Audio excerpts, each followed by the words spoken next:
So here it is, the day of our huge windstorm coming in tonight.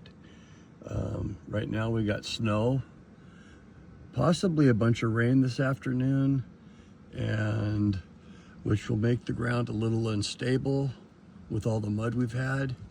And now we're expecting up to 70-mile-an-hour winds in Bonner County, Idaho, which is what I would consider the perfect storm for a lot of trees coming down. So the last big storm we had was about 55 mile an hour plus, and we lost 9 big 140-foot trees, and this one's supposed to be 50% stronger. So we'll see what happens and if we lose any more trees.